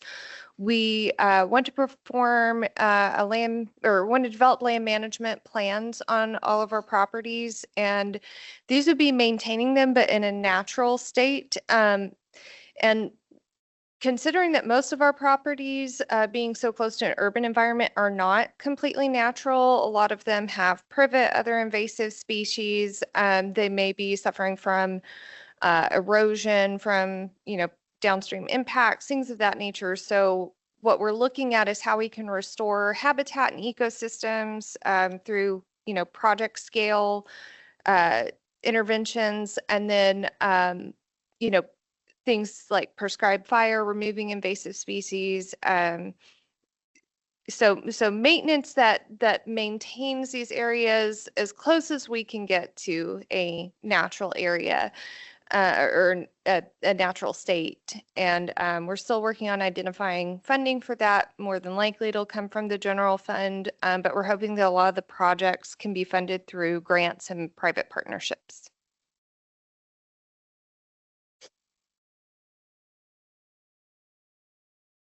All right. Thank you, everyone, for your presentations and your input on the successes and the challenges that you've got with your communities. We've got time for some Q&A, and we do have some questions kind of pre-programmed, but I'd like to hear if there are any in the room before or online before we dive into the others. Jerry? Yeah, we live in one of the largest metropolitan areas in the country. We have between 150 and 200 communities within the DFW area. Can the panel characterize the benefits and challenges when your neighbors, neighboring communities, and you have consistent ordinances rather than, diverging floodplain criteria?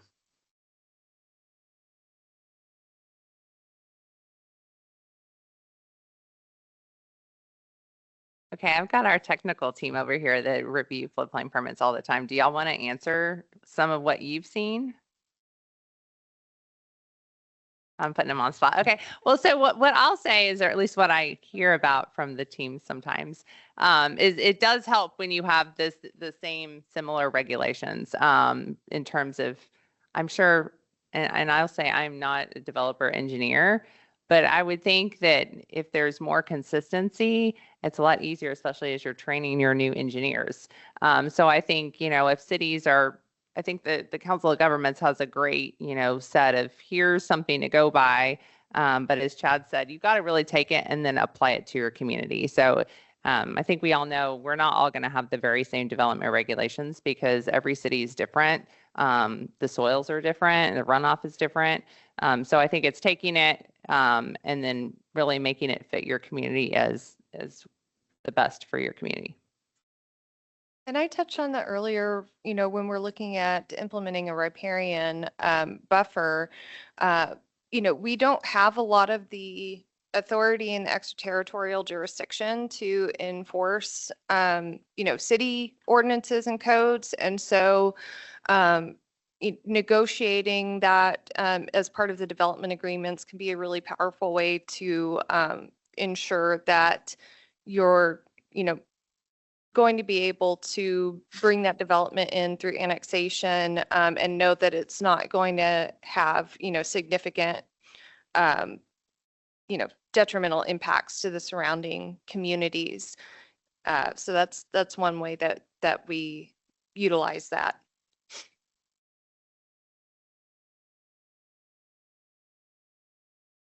Can I add to that? Sure. There's a lot of different kind of developments that we have out in the county also. We've got some 10,000 home developments, some of them are 2,000 and some of them are 1 or 2 lots. It's hard to write a set of development rules and regulations that cover everything. And a lot of our development rules, unfortunately, have invisible ink at them, out beside them that says this was the problem from this developer before. Because some of them like to get creative and do things that are to their benefit and not everyone else's. So it's the development itself is varied, to say the least. And a lot of times when you have smaller developments that want to build 4 or 5 houses along an existing roadway, you have a completely different set of situations than what you have with the 10,000 home development where they're doing all new design. You've got to be consistent in your application of them, but it's hard to have a set of rules that covers everything whenever you're in a county that really has a lot of restrictions on it, especially after what the developers have done at the legislative session last 2 or 3 sessions. Mm-hmm. And I can also chime in that, our biggest floodplain issue is Mary's Creek, which is Benbrook is at the bottom of it, and it starts off on the other side of Weatherford. It's a very large watershed. And it'd be nice if all cities had the same regulations, but that's never going to happen. The big thing that makes life at least simpler is if the cities would communicate with each other and develop a relationship with the right people within the cities to help you out, at least let you know something's fixing to happen. Because since we're on the end of the watershed, whatever Fort Worth does, Parker County, anything Weatherford does, it's going to impact our floodplain. And so if they could at least communicate, and Fort Worth does a pretty good job. Lisa's doing what she can to keep us in the loop of what may be impacting us. And so I think that's the biggest thing is communications.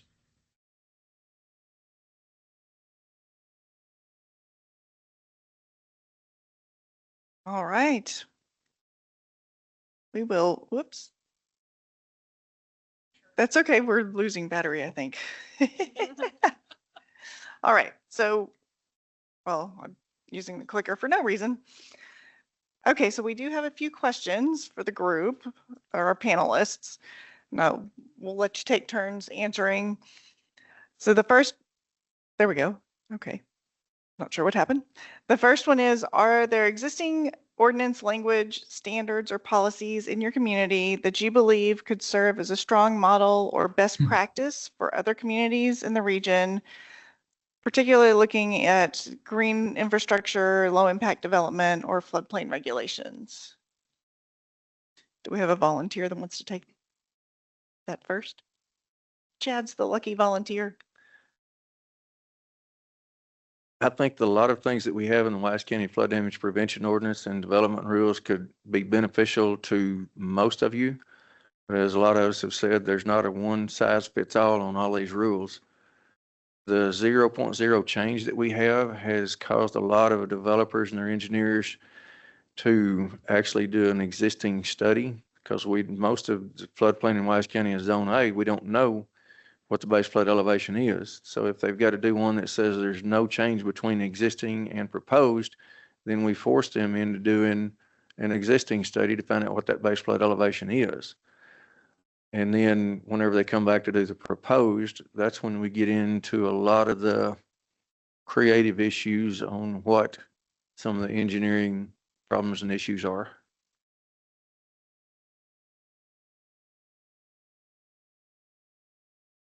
So I'll just touch on, I talked about our non-FEMA city flood risk area regulations that we passed in 2024. So as I was sitting here, Susan showed me this great table, and I was talking about the driver for that is reports of actual structure flooding outside of the FEMA floodplain. And so the table that she had just showed across Texas how that is increasing across the whole state. So of course, it's not just a city of Fort Worth issue. It's really a nationwide issue. And we relied on a lot of nationwide reports actually when we went and we did our benchmarking. We shared with our stakeholders that this was a nationwide problem. So I think those types of regulations and regulating outside of the FEMA floodplain, I feel like our FEMA floodplain regulations, are really good in terms of the NFIP and then the community rating system program and encouraging those higher standards. But it's, I think, also taking a look at outside of the FEMA floodplain and making sure that you are looking at and understanding and communicating that flood risk out there. Thank you. Bennett, do you have anything you'd like to add on that one? Well, I think before you start taking everybody's floodplain regulations and other regulations, you have to figure out what you want for yourself. I mean, you can always start with somebody's got a very strict ordinance and then work backwards to see what fits your community. I've worked both in city and county and on the private side. So depending on which way you look, you want them a certain way. And like Chad said, you're going to make somebody mad. You're going to end up in court more than likely. So what's the most offensible position you have?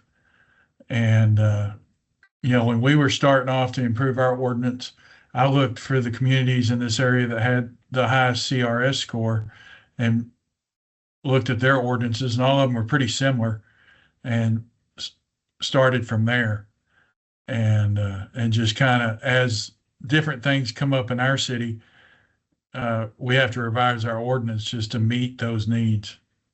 So that's why your ordinance always has to be a living, breathing document. Always review them, always make notes when you have certain things come up that doesn't fit the ordinance or the ordinance needs to be tightened up. And so the next round you can fix it. Thank you. I'm going to jump down to our fourth question. Do we have time for one more? Okay. There are a couple chat questions. Katie, if you don't mind just calling one of those out for us, that'd be great.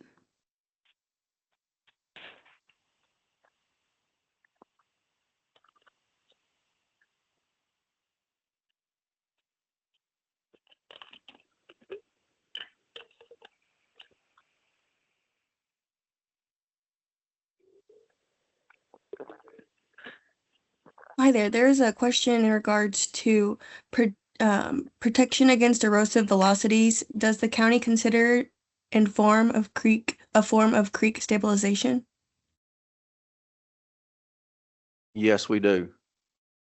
And we leave that up to their engineer as much as possible. Sometimes they've asked for our guidance, which I've got to be real careful with how I guide people whenever I'm reviewing their work. But yes, we do take that into consideration.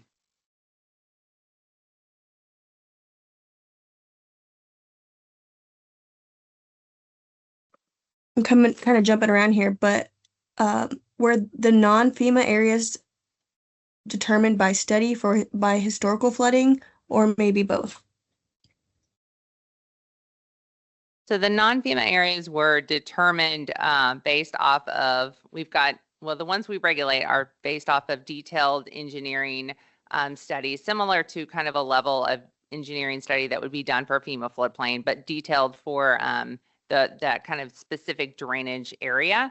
And they are supported by actual reports of flooding incidents. And so that's what makes our non-regulatory advisory potential high water areas still applicable. So we don't regulate there, but we do have reports of flooding in those areas, just like we do in our regulatory, where we've looked at in detail, which is how we work to prioritize what areas we look at next. So we're looking at where have we had those reports, and then where are we seeing maybe are going to be redeveloping next, where it would help in terms of both for the city and the residents and developers for us to go out there and look at that area in more detail, so we can better understand what that flood risk is. And then the developers and their engineers can take our data and our modeling and help inform their development, so they're not starting from scratch as well.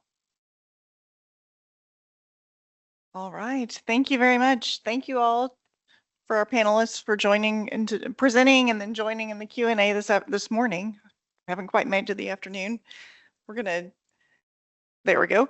We're gonna bring up next Vincent Garaci with the U.S. Army Corps of Engineers, who is going to talk about the Corridor Development Certificate Program. He is making his way to the podium now.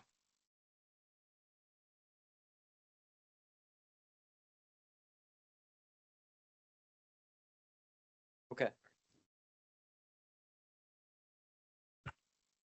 All right. Hello, everyone. My name is Vincent Garaci. I am a hydraulic engineer at the Army Corps of Engineers, and our role on TSI with the Corps has been technical assistance, modeling, advising. And so one of the things that we did as a part of TSI was kind of explored a pilot study for expanding the CDC program into the TSI region. So quick background of the CDC program, Corridor Development Certificate Program. So I wasn't at the Corps when this was implemented, I must say. So I did a little bit of research, and if anyone has some history that they would like to fill in the gaps, feel free. But basically, in the 80s, the Corps was receiving a lot of environmental permit requests along the Trinity River for developments, and that kind of prompted them to do a region-wide assessment of the environmental impacts of all of this development. And so after, culmination of years of study, they released a regional environmental impact statement that found that the cumulative impacts of all the development along the Trinity River was measurable and significant. And then also at that time, a Upper Trinity River reconnaissance study was done, this bottom here in 1990, where they looked at the impacts of this development and then the recommendations from the EIS, and if the recommendations were implemented, what would be the benefit of implementing those changes. So we'll get to what the recommendations were in the next slide, but if the CDC was implemented, you can see the flooding in the standard project flood causes 42,000 acres of flooding. But if implementing the CDC criteria, that number drops down to 22,000 acres. And then the damages in billions from a standard project flood would be 11 billion. And so it's cut almost 2/3 down to 4 billion if the CDC criteria was implemented. So the finding of all of these studies and environmental impact was that something could and should be done to prevent future flooding along the Trinity River on a regional basis. So the criteria of the CDC, specifically along the Trinity River, the Elm Fork of the Trinity, the Clear Fork, West Fork. You can see this area is the regulatory zone. It is going to be the hatched. I wonder if I have a laser. And it's not visible on the screen. Okay, so along the, do I have a mouse maybe? I do have a mouse. Okay, so just I can along see your the main mouse rivers, you can movement. see this hatched area is the FEMA 100-year floodplain, which is approximately the regulatory zone. And within that area, developments have to ensure that their development does not create an increase in the 100-year water surface elevation or the standard project flood water surface elevation. And then there's kind of like a within 0.04 feet, not quite as good as Wise County, but I'm trying to allow for some variability in the modeling. And then no increase, the main thing is no decrease in valley storage for the 100-year. And then no decrease in the standard project flood valley storage within 5% for the standard project flood. For those of you who aren't familiar with the standard project flood, it's essentially a really big storm that's developed approximately an 800-year. And that standard project flood was used to design the floodway system. And so there's criteria. So that's kind of why the standard project flood keeps being referenced in the CDC is kind of used as a basis to design the floodways. And then also no significant increases in erosive velocities. So that's the criteria: no increases in water surface elevations and maintaining the valley storage within the floodplain. Important note on the CDC is it is not enforced by the Army Corps of Engineers. It's enforced by the local permitting authority, the floodplain administrators. And so the Corps' role is kind of a technical review, and we'll get to who everyone's roles are. But this program is supported by a conjunction of communities that participate in it, and it's ultimately enforced by the local floodplain administrator who's reviewing that entity. So you maintain your local authority. And so if we're thinking about expanding the CDC further into the TSI region and adding new communities, that's something to keep in mind, that you would be the one, a new community would be the one to enforce this criteria with the backing and the history and the validity of the program, but ultimately would come down to you as a community adopting the program and enforcing it. So quick overview of the process. You've got a pre-application meeting, which will happen with your developer and, again, the floodplain administrator, because you're the one running the program for your community. So the community is going to have to be familiar with, the regulatory zone, the criteria, and guide the applicant through the process that they're going to go through and identify if they're even in the regulatory zone. And then you submit your application. That application goes to the floodplain administrator for the participating community, and they distribute it to the remainder of the CDC communities through NCTCOG. So again, that role of the floodplain administrator is very important. And then there's the regional review and comment. This is a great benefit of the CDC program, is that communities within the area can kind of comment on development that may impact them from a neighboring community that's upstream or downstream of them. So they have an opportunity to comment on this. Then the technical review performed by USACE. So there's a review fee depending on if you're in the effective area or ineffective area of the floodplain, and that fee is paid to COG. COG forwards that to the federal government, moves hands, takes some time, and then USACE performs the review. And so the final CDC decision is going to be up to the floodplain administrator who has the final authority for their floodplain development. So they can take that technical review, what USACE has to say about the modeling. They can take the regional review comments and then issue their final decision. And so it's kind of up to them, whether they want to take certain regional comments or technical review into consideration when issuing the CDC. But of course, largely the CDC, decisions follow the recommendations of the technical and regional review. So the benefits of the CDC program, why expand it to the TSI region? I think the largest benefit, the biggest takeaway that I want to impress upon you in this graphic, stolen, thank you, Jerry. I'm not sure if you created this, but I found it off one of your presentations. So you can see on this pie chart, the active flood storage in DFW. And you've got all these huge lakes, Ray Roberts, Louisville, Grapevine. You see the percentage of flood storage that those provide and the benefit that they provide to DFW. And you can see the Trinity River corridor is a significant portion of the storage in the DFW region. So this kind of shows that protecting the valley storage and floodplains is providing a significant detention and flood risk mitigation benefit. And so, think about, could we build another gigantic reservoir in DFW? That may not be feasible, but we can protect the floodplain storage. So other benefits, we've got a consistent criteria that's been talked about today. Having consistent criteria across different regions can kind of give developers, better expectation of what to design to. The CDC is developed with the year 2055 in mind. So it's kind of a future watershed development consideration. It also provides a consolidated, model, a hydraulic model that incorporates developments as they occur. And so, very often developments will submit, a model for just their development, just their region, or as far as they have to. But with the CDC, we've got one consolidated model that all of these developments are being added into. And so you've got the cumulative impact captured by the CDC, which is a huge benefit. Of course, you're also getting regional coordination and, ultimately going to reiterate that you guarantee, it's local control of your floodplain development. Even as a member of the CDC, you're still in charge. So, we're trying to answer the question, what if we expanded this program further into the TSI region? What would that look like? So we picked a pilot study watershed to look at.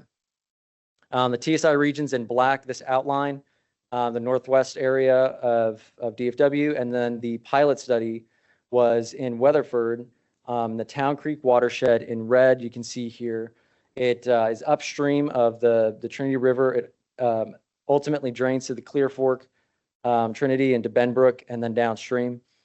So it's kind of a disconnected, model. If you look at the green and the blue are cross sections from the current CDC models. So you can see this is kind of, separated off into the TSI region. So if we're going to expand the CDC, these models won't be hydraulically connected. It's not going to be one seamless model all the way up from the Trinity River up to, communities that may want to participate. So that's why we selected this pilot study. Weatherford expressed their interest in participating, and we coordinated with them along the way to get these models from them, the baseline models. And so I'm going to go through a quick overview of the modeling that was done. I don't have a time. I don't know whose phone this is. There we go. So there's going to be some modeling that needs to be done if you're going to expand the CDC to your community. So that's something to keep in mind is, who's going to perform this modeling? Can you do it in-house? Do you need to contract it out? Later in the presentation, I'll show kind of a template funding application that you could apply for floodplain management services funding from the federal government to assist in this. But kind of the general modeling steps that you're going to have to go through is, it depends on what models you have to start with. But in the case of this pilot study, there's a flood risk identification study recently done that had some really good models. There's a HEC HMS hydrologic model and a HEC RAS model for the Town Creek. And on the right here, we're seeing the subbasins and kind of a graphic from that FRI study. And so what we had to do to turn this into a CDC compliant model was update the hydrologic method to the CDC methods. It's a little bit different than the methods that are typically employed. And then update it to the 2055 land use that'd be, comparable to the CDC. We had to run the standard project flood. We had to update the HEC RAS model with these new 2055 flows and the SPF flows. And then ultimately, compare that back to the 100-year from this study to see what the differences were, and develop the inundation maps, and ultimately incorporate this model into the CDC model, just kind of like a pilot. What would it look like to incorporate this model into the current CDC model? So this is just a quick graphic that shows that if you have a good terrain data, and there's kind of statewide terrain data available online, publicly available, but there's a lot of hydrologic parameters that HEC HMS can calculate for you. So the modeling effort does exist to expand the CDC to these communities, but there's software out there that can calculate and minimize the amount of work that it takes to develop this modeling. But you do have to have good terrain data. Just pointing that out. So kind of the results of our study, and we're comparing now the 100-year 2055 CDC hydrologic methodology back to the FEMA study that was done in Town Creek.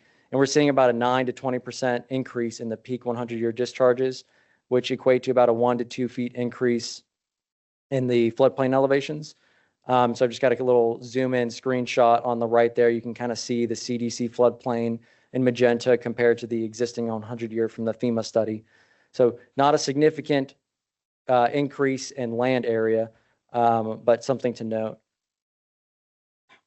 Now, the bit about combining this model into the CDC model, for those of you who have used the CDC model, it's one HEC-RAS model with lots of different plans for the various, West Fork Trinity River, Clear Fork Trinity River.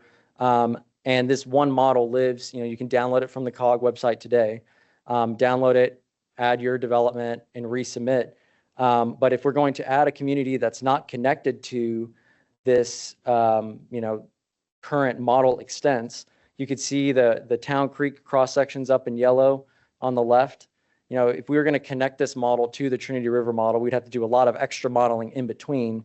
But kind of a workaround is, instead of modeling everything in between, we can just import that plan so that within one HEC-RAS model file that can be shared, you can have plans for these, the current CDC plans, and then the plans for the CDC, expansion plan for whichever watershed or community gets added.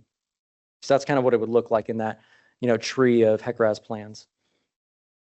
Now, again, I said the model development depends on what models you have to start with. If you've got good FEMA 1D HEC-RAS models, it's pretty straightforward. We're going to have in the final TSI report kind of the exact step-by-step of what we did to develop the models, so you could follow that guidance.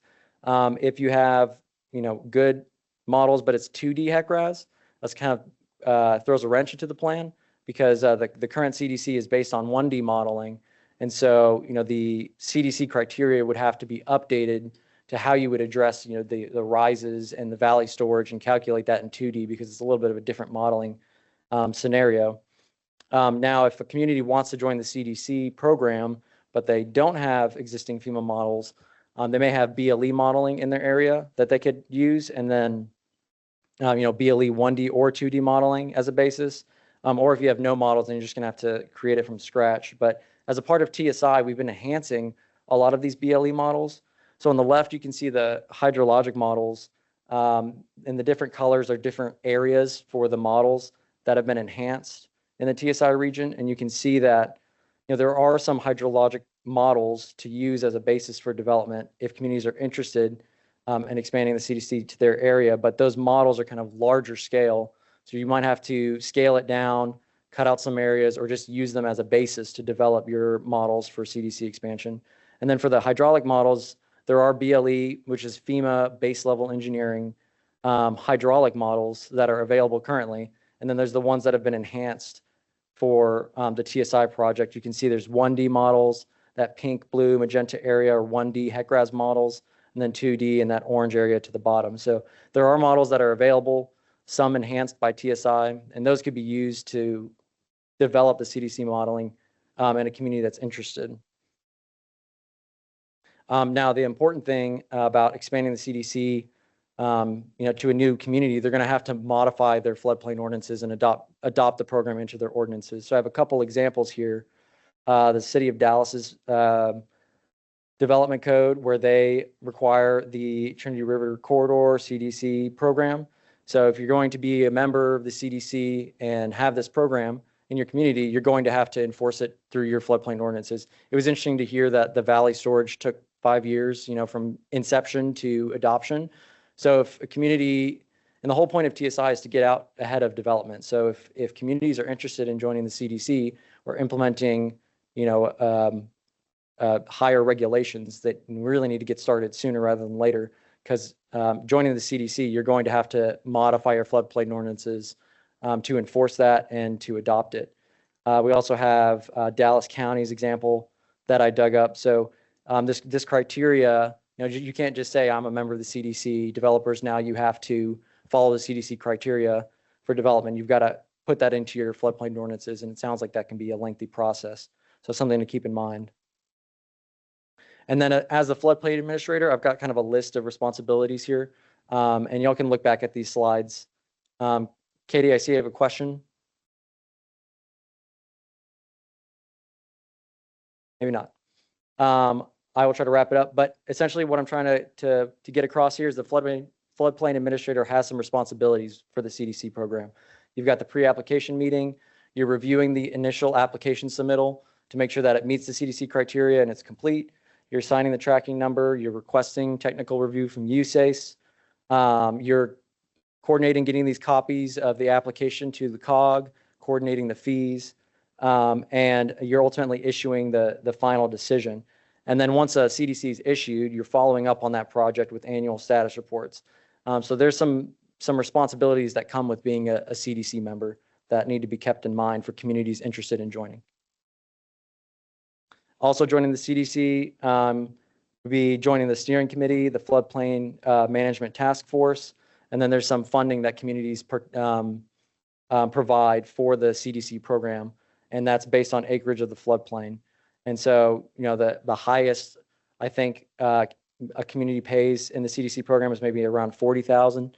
On the low end, I think there's like 5 or 10,000.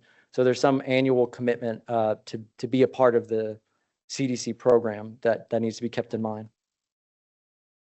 So key takeaways: Valley storage is a huge source of detention that if communities are interested in the CDC program, but they're not sure that they could get the whole program implemented, you know, maybe we could at least implement some maintaining valley storage and the floodplain ordinances. All of this, you know, reporting, modeling, details is going to be in the final TSI report. And yeah, I think that's all. Ultimately, I think that expanding the CDC to the TSI region is going to, you know, it's not going to be as straightforward as the pilot study initially seemed. You're going to have to be adding a disconnected community to the CDC program. But if communities are interested, you know, I'm open to questions and seeing what that could look like. But ultimately, you as a floodplain administrator are still going to be running the show, and you're still going to have the authority and enforcement for your criteria, even as a member of the CDC. So if there is time for any questions, I can't really see the chat from up here, but I can take questions in the room. Yes, sir. Since this information is fairly new on your models, have you had enough actual data to support what your models are or what they're calculating? So as far as our models for this pilot study, it was really just like a local increase in runoff and flooding for the 2055, you know, CDC method. But for the CDC program as a whole, you know, that modeling and that data, you know, dates back to the 80s when these studies were performed and showed the validity. And you can pull up those reports, but shows the validity of maintaining the valley storage. And back to that slide initially, that standard project flood, you know, flooded 40,000 acres, but then implementing the CDC criteria was studied at the time of the EIS, and it showed that, you know, there's a significant reduction in flood risk by implementing this criteria. And so we've got, you know, years of modeling and the program working itself out, kind of backing up the program and the data. But this pilot study was kind of a look at, you know, what would it take to update the modeling for this area to the CDC criteria and standards. But the validity of the CDC and the modeling behind the original program is well substantiated. Yes, Jerry. Yeah, I just wanted to make a comment to make sure your question was answered. The modeling techniques that are used in these models were developed over many years using local gauges, rainfall and stream flow, and the models reproduce observed floods very precisely.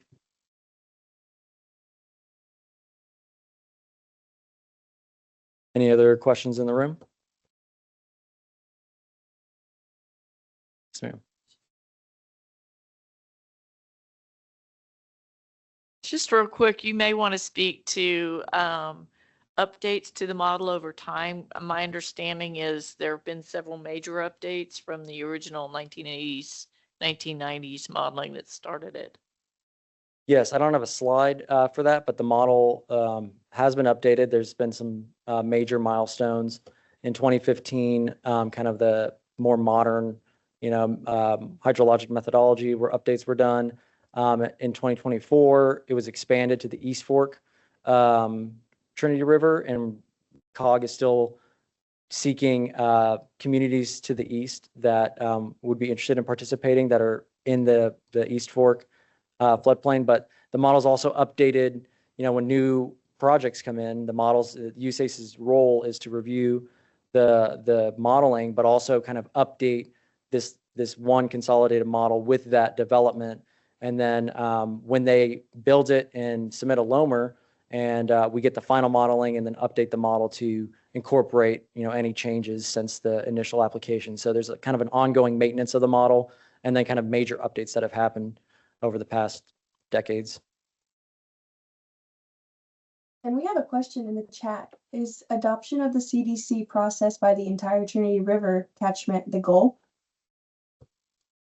I would say that the goal of TSI is to explore what options do we have to get out ahead of the development in the TSI region that could benefit the whole DFW region. So this is kind of a recommendation in our, this pilot study is like, let's flesh it out. What would it look like to expand the CDC?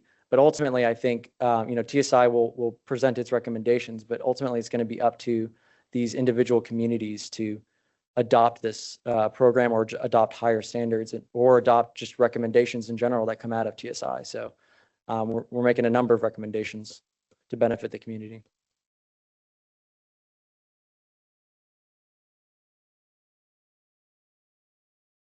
All righty, thanks. Thank you very much, Vincent. And thank you so much to everyone for your attendance today, for the questions in the chat, certainly to our panelists and everything for their responses to questions. I think this was precisely what we were hoping for. And certainly Vincent's presentation on the CDC process, I think, again, we're trying to highlight all of the tools, all of the potential things in the toolkit that communities could use to address this problem. And certainly when you're looking for there to be consistent standards, more communication, not all of the individual and very expensive mobilization required to come up with these models. All of these things we're hoping to really allow for all of you to be able to evaluate as comprehensively as possible, just so that way communities large and small have the ability to be able to address this problem appropriately as development and rapid growth continue in our area. So hopefully, please, you'll look over the information that we sent prior to the meeting, the information discussed today. Please feel free to reach out to all of us and certainly the presenters if you have any other specific questions. For more information about everything happening in the study, please visit our website at www.nctcog.org/TSI. We have several upcoming TSI events that we hope you'll also be interested in participating, particularly our flood early warning system workshop happening on February 17th, of which that's also a major component of the study as well. And all of these recent interactions that we've been having, and certainly the outcomes of our enhanced hydrologic and hydraulic models are going to be the main subjects for our next sub-area meeting series throughout the region this spring. So certainly pay attention to that. That's where we really hope to have your feedback and make sure that the final products that we're coming up with are incorporating all of these things that we've discussed today. And please, if you would, take the time, hopefully before you leave, but we'll certainly take it as soon as possible afterwards, the post-workshop survey. And you see the QR code here. We would appreciate your additional feedback when it comes to this. Just 5 questions, 3 of them multiple choice. So hopefully it won't take you all very long. And with that, and the need for everybody to be able to get to their lunch hour, again, thank you all very much for your attendance. And we look forward to continuing to collaborate with you on this very important study. And Jeff, before folks start logging off, I just want to mention that 2 continuing education credits are available through TFMA. So if you're online, we've been monitoring your attendance. If you're in the room, please make sure you sign in at the tables by the door. So with that, thank you, everyone. And we'll have the information posted to our website very shortly. So the links and the resources mentioned by the speakers, that will be up on that TSI website events area soon. Thank you, Aaron. Thank you, everybody. Have a great day.